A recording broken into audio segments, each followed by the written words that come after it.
Hello, YouTubers and others who might watch this. There was something that I read yesterday that today I felt the Lord gave me a strategy for praying for the president, okay? And so I'm going to read it. Hopefully you'll understand what I'm trying to say, but this is from 2 Samuel 3, and in the beginning of the chapter, verse 1, it says, "Now there was a long war between the house of Saul and the house of David. But David grew stronger and stronger, and the house of Saul grew weaker and weaker. Sons were born to David in Hebron. His firstborn was Amnon by Ahinoam the Jezreelitess, his second Chileah by Abigail, the widow of Nabal the Carmelite, the third Absalom the son of Maacah and the daughter of Talmai, king of Geshur, the fourth Adonijah the son of Haggith, and fifth Shephatiah, I'm not sure I can say this right, Shephatiah the son of Abital, and the sixth Ithream by David's wife." I bet you don't remember this son of David because I hadn't, because I hadn't read this in a while. So Eglah, these were born to David in Hebron. And then Abner's murder, this is where it becomes very interesting. Now it was so while there was a war between the house of Saul and the house of David. Now think of that, with former president versus present president, and of course associates of former president. And Abner was strengthening his hold on the house of Saul. So this is somebody in the camp of Saul who is gaining, strength. And Saul, verse 7, had a concubine whose name was Rizpah, the daughter of Aiah. So Ishbosheth says to Abner, "Why have you gone into my father's concubine?" Verse 8, then Abner becomes very angry at the words of Ishbosheth and says, "Am I a dog's head that belongs to Judah? Today I show loyalty to the house of Saul, your father, to his brothers and to his friends, and have not delivered you into the hand of David. And you charge me today with a fault concerning this woman? May God do so to Abner and more also, if I do not do for David as the Lord has sworn to him." Wow. So Abner's heart is turned, see, to transfer the kingdom from the house of Saul and set up the throne of David over Israel and over Judah from Dan to Beersheba. In other words, the outer limits of Israel. He would not answer Abner another word because he feared him.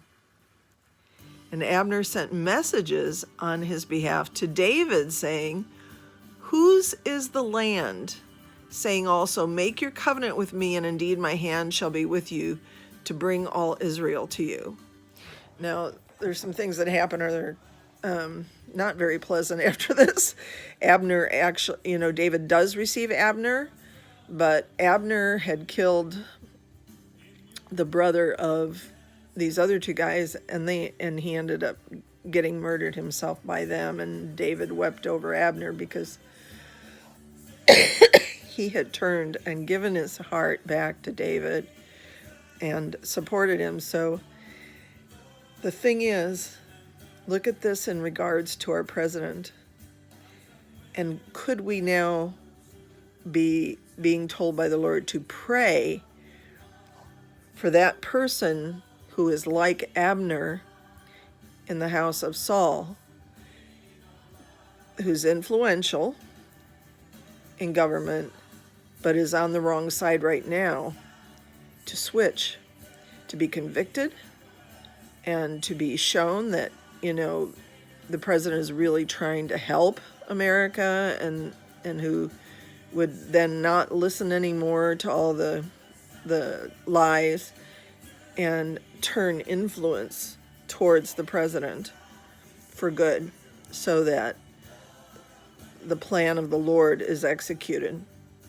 So that's what I got from it this morning, is that the Lord was giving me an impression that Trump, despite his language or pride, is a lot like David in heart, in that he's done this and taken all this junk that's coming at him for us.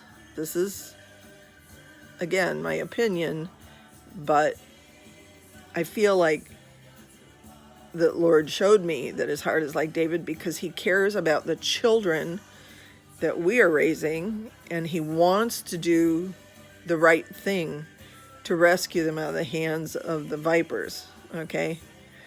And to change the way that things have been going, and he's been doing really great at that.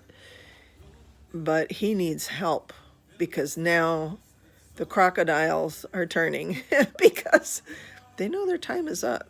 And so we need God to move his hand, and I believe that he's showing me that we need to pray in this manner and agree on it, so that whoever these influential person or persons might be, like Abner, that there would be change and a reversal of what's been going on.